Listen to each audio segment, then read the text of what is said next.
ఇలాంటివన్నీ ఈ తొక్కిసలాట్లు ఇవన్నీ ప్రతిసారి జరుగుతున్నాయి.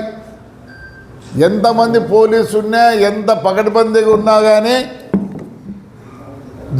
జరుగుతాను. ఎందుకంటే మానవ తప్పిదం. దాన్ని పట్టుకొని ఓని అరుస్తారు. తప్పు. ఎందుకు అంతగా అరుస్తున్నారు? ఇప్పుడు ఏమైపోయిందంటే, అందుకే ఎవరో రాబంధువుల పార్టీ అని పెట్టినారు. కరెక్టే. మీరు చాలామంది రాబంధువులు చూసినట్టు వల్చర్ అంటారు.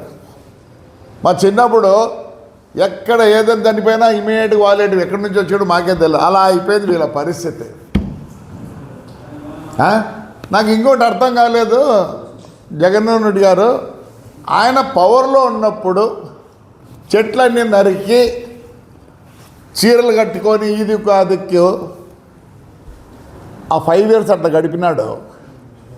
మరి ఈరోజు ఏమి సడన్గా ఏమీ లేకుండా పోయినట్టు అర్థమేమి? ఆయన పార్టీలోనే ఏదో శత్రుత్వం ఉందని నేను అనుకుంటున్నాను. మరి ఇన్ని ఇన్సిడెంట్లు జరిగినాయి చూడండి. బోటు ప్రమాదం 39 మంది చనిపోతే ఆయన కనీసం ఆ రోజు అక్కడికి పోయినాడా? ఎందుకు పోలే? ఇప్పుడు ఇదంతా రాజకీయం చేయాలి. ఎందుకంటే ఫేడ్ అవుట్ అయిపోయినారు వీళ్ళు. దాన్ని ఏదో మళ్ళీ రీగెయిన్ చేసుకునే దానికి అంత శివరాజకీయమే. మళ్ళీ ఏమైంది? ఈ ప్రాజెక్ట్ ఎందుకు పోయే ఘటనలో 33 మంది పోయినారు. ఎందుకు పోయినారు? అది తప్పిదం వైఎస్ఆర్ పార్టీదే. అక్కడుండే ఇసుకే అంత తోలి డబ్బులు చేసుకున్నారు. సడన్గా ఫ్లెక్స్ రావడం, ఆ గిద్దలుండి మొత్తం 33 మంది. ఊరికే 33 మంది ఊరికి ఉంది, కానీ చాలామంది పోయినారు. ప్రతిదానికి ఇదేనా? మరి ఆ బుద్ధి ఎందుకు అనలేదు? ఆ పక్క కూడా పోలే. ఆ రోజు కూడా చంద్రబాబు నాయుడు గారు పోయినారు కనీసం. కానీ మేమే గలాట చేయలేదే. ఎందుకు పోయింది అని విచారించినాం, కానీ అది వాళ్ళ మీద కూడా వీడడం కాదు. మళ్ళీ ఎల్జీ పాలిమర్స్ 13 మంది పోతే నువ్వు ఎయిర్పోర్ట్లో దిగుతానే ఎవరిని కలిసినావు? ఎల్జీ వాళ్ళని కలిసినావు. ఎందుకు? ముందు వాళ్ళతో కాంప్రమైజ్ అయ్యి నీకు కావాల్సింది తీసుకొని మళ్ళీ పోయి కలిసినావు. నీ విషయానికి వస్తే ఒకటి, వేరే విషయానికి వస్తే ఇంకొకటి. అలానే చూద్దాం. రూయా ఆసుపత్రి 12 మంది చచ్చిపోయినారు. పోయిన వాటికి పోలే. ఏమనంటే ఏదో అంబులెన్స్, నీకు అంబులెన్స్ తెలియదు, ఆక్సిజన్ లారీ తెలియదు, ఏమీ తెలియదు. అంబులెన్స్ ట్యాంకర్ అంటావు. నీకు మరి ఏం చదువుకునేవో ఏమో మాకు తెలియదు, కానీ మేమందరం నువ్వు చదువుకునే స్కూల్లోనే చదువుకున్నాం. ఎంత చెడ్డ పేరు తెచ్చినావంటే ఆ స్కూల్కి. నీకు అంబులెన్స్ తెలియదు, ట్యాంకరు తెలియదు. అంబులెన్స్ ట్యాంకర్ అది, ఆక్సిజన్ ట్యాంకర్. మరి ఆ పొద్దు ఏదో అయింది. మరి దానికి ఆ పొద్దు జవాబు సరిగ్గా లేదా? ఈ పొద్దు ఏదో ఇన్సిడెంట్ అయిందని ఇంతగా అరుస్తున్నారు. ఇంకా మాది 17లో యాక్సిడెంట్ అయింది. 2 డ్రైవర్లు చచ్చిపోతే ఆయన రోజమ్మ ఈయన పోయి ఏమడుగుతున్నాడో తెలుసా? ఆయన ఫోరెన్సిక్ రిపోర్ట్ ఇవ్వాలంట. ఫోరెన్సిక్ రిపోర్ట్ అసలు మీకు తెలుసో తెలియదో, ఒకప్పుడు ఫోరెన్సిక్ ఇక్కడ లేదు, తిరుపతిలోనే ఉండే. మొత్తం రాయలసీమ తిరుపతిలో ఉండే. అది పోయేదానికి గంటలు పడుతుంది, టెస్ట్ చేసేదానికి 10 రోజులు పడుతుంది. ఈయన తగు వేసుకుంటాడు. కలెక్టర్ని తిడతాడు, ఎస్పీ తిడతాడు. అంతా విజువలైజ్ ఉంది. చూపిస్తాను నీకు, విజువల్లో చూపిస్తాను. నీకు భాష రాదు, ఏమీ తెలియదు, అందరి మీద నిందలు వేసేది ఒకటి తెలుసు. నువ్వు ఫేడ్ అవుట్ అవుతావు. ఇలాంటివన్నీ టేకప్ చేసినావు. మళ్ళీ కానీ అదే మా బస్సు యాక్సిడెంట్ అయిన పక్క రోజు నువ్వు రోజమ్మ ఆడికొచ్చి ఎంత గలాట చేసినారు ఆ కృష్ణా డిస్టిక్లో. కలెక్టర్ని తిడితే, ఎస్పీని తిడితే, మళ్ళీ ఏమంటావు, నేను పవర్ లేక వస్తే నేను సెంట్రల్ జైలుకి పంపిస్తాడంట. ఎంక్వైరీ కాదు, ఎంక్వైరీ చేయాలి. ఆయన ఏం తప్పాయా? తప్పంటే మాది ఉండాలా. ఎస్పీని కలెక్టర్ దబాయిస్తాం. Everything I show in the visualize. ఏ పని లేదు, పాట లేదు. మాది ఫిబ్రవరి 28 జరిగితే మార్చి 1వ తేదీ 78 మంది స్టూడెంట్స్ టూర్కి వచ్చి యాక్సిడెంట్ అయింది. ఒంగోలు బస్సు. మరి ఆ పొద్దు రాలేదే. చెప్తేనే యు ఆర్ ఫేడింగ్ అవుట్. ఆ ఫేడ్ అవుట్ అవుతాను కాబట్టి నువ్వు మళ్ళీ ప్రజల్లోకి రావాలనుకుంటున్నావు. అదేం అసంభవం. ఇంకా మా దేవాదాయ మినిస్టర్ ఆనంద్ గురించి మాట్లాడతారు. ఓ రోజక్క, ఒక సామెత ఉంది తెలుగులో, 7 తరాలు అటు 7 తరాలు ఇటు చూడమని. మేమందరం 7 తరాల వాళ్ళం. ఓవర్ నైట్ మేము పాలిటీషియన్స్ కాదు, ఓవర్ నైట్ రిచ్ కాదు. ఏసీ సుబ్బారెడ్డి గారి పేరు విన్నావా రోజక్క? విన్నావా? 1932లోనే ఆయన పాలిటిక్స్లో దిగి కోఆపరేటివ్ ప్రెసిడెంట్, 60లో మినిస్టర్. ఆయన ఎవరు పట్టితే వాళ్ళు మాట్లాడింది నా. నీకు అది చెప్పాలన్నా? నువ్వు టోకన్ నమ్ముకొని కదా బెంచ్ కారు తెచ్చుకొనిందా? పోయినప్పుడల్లా 100 మంది. ఎట్లొచ్చింది నీకు బెంచ్ కారు? మొత్తం టోకన్ నమ్ముకొనే కాదా? చెప్పు. కాంట్రవర్షియల్ కాలేదు నువ్వు? పోయినప్పుడల్లా 100 మంది. ఎట్లొచ్చింది కారా? నీ కథ చెప్పాలంటే చాలా ఉంది. దయచేసి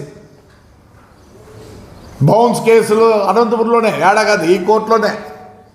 ఎందుకు మానుకో? చంద్రబాబు నాయుడు పుణ్యాన్ని నువ్వు రాజకీయంలోకి వచ్చినావు. నీ నోరుంది, నీ సోచి మాట్లాడతావా? తప్పంతా మాది, మా చంద్రబాబు నాయుడుది. ఏమన్నా గాలికి వదిలిపెట్టినారు వాళ్ళని. మేము 5 ఏళ్ళు ఎంత అవస్థపడ్డాం. ఈరోజు కార్యకర్తలు చాలా బాధపడుతున్నారు. డబ్బులు కావాలని కాదు, ఇంకోటి కాదు. ఏమీ లేకుండా జైల్లో చూపించినారు. అందరినీ జైలుకి పెట్టినారు. భూములు ఆక్రమించినారు. చంద్రబాబు నాయుడు గారు, దయచేసి మీరు కోరుతాను, ఒక చూపు కార్యకర్తల మీద పెట్టండి. చాలా కష్టపడుతున్నారు. మీరు అభివృద్ధి అంటారు, మేమే వద్దనులే. దాని గురించి ఆలోచించాల్సిన పనిలే. ప్రజలకు అందరికీ తెలుసు. కానీ ఆ కార్యకర్తల మీద కూడా దయచేసి పెట్టండి. ఎంత ఘోరంగా ఉందంటే, వాళ్ళు మిమ్మల్ని డబ్బులు అడగడం లేదు, డబ్బులు చేసుకోవాలని లేదు, ఏమీ లేదు. 5 ఏళ్ళు కష్టపడ్డారు. కార్యకర్తల కోసం ఒకటి ఏదైనా పెట్టండి. వాళ్ళ కష్టాలు, జైల్లోకి పోయి వచ్చి అన్నీ పోగొట్టుకొని అన్నీ ఉన్నారు. నేను రిక్వెస్ట్ చేస్తాను, మీ మంచితనం పనికిరాదేమో సార్, దయచేసి మళ్ళీ చెప్తాను. నేనేమనంటే మీకు అందరికి బాధ. ఎందుకంటే డౌన్ టు అర్త్లో ఉన్నా కాబట్టి రోజు ఏం జరుగుతుందో ఏమో చూస్తున్నాం. అసలు ఆ పోలీస్ ఎక్కడ పోయింది సార్? ఆ రోజు ఇట్లంటేనే గుడి పోవాలంటే కూడా హౌస్ అరెస్ట్లా, మున్సిపల్ ట్రాక్టర్ తీసుకోవాలంటే హౌస్ అరెస్ట్లా.